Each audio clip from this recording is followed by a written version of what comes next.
देखो इस क्वेश्चन में पहले बोला है कि ABC क्या दिया है, त्रिभुज है जिसमें कोण हमारा ए क्या लेना है, समकोण लेना है।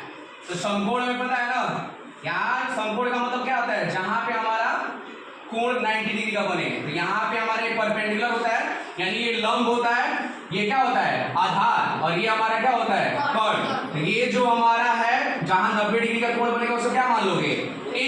अब त्रिभुज में 3 भुजा होता है और 3 शीर्ष होते हैं। तो एक शीर्ष यहाँ आ गया है, 2 बच गया हमारा बी और सी।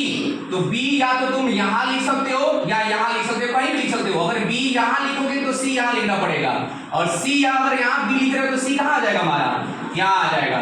तो यहाँ पे जो जो मान दिया है देख लो। अब इससे यहाँ पे कोण क्या बन गया हमारा समकोण।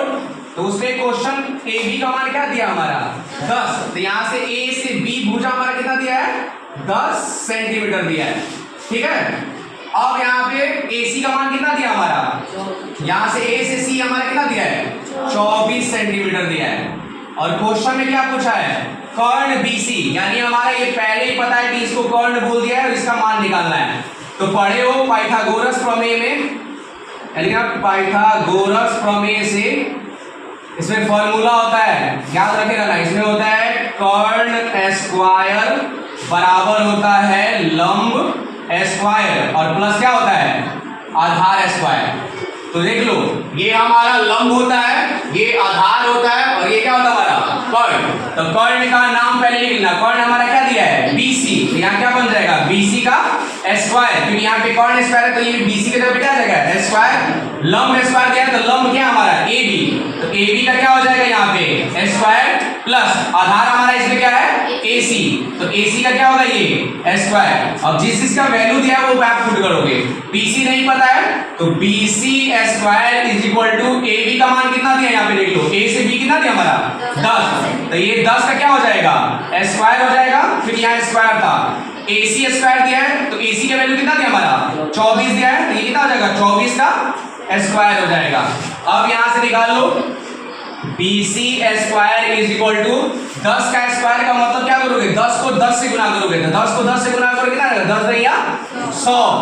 फिर 24 को 24 से गुना करेंगे, 24 का स्क्वायर का मतलब। तो 24 को 24 से गुना करते हो तो कितना आ जाएगा 576 आता है। अब ये दोनों ऐड करेंगे क्योंकि यहाँ पे प्लस का साइन है तो दोनों ऐड कर देंगे। तो BC square is equal to 576 पे 100 जोड़ोगे कितना हो जाएगा 676।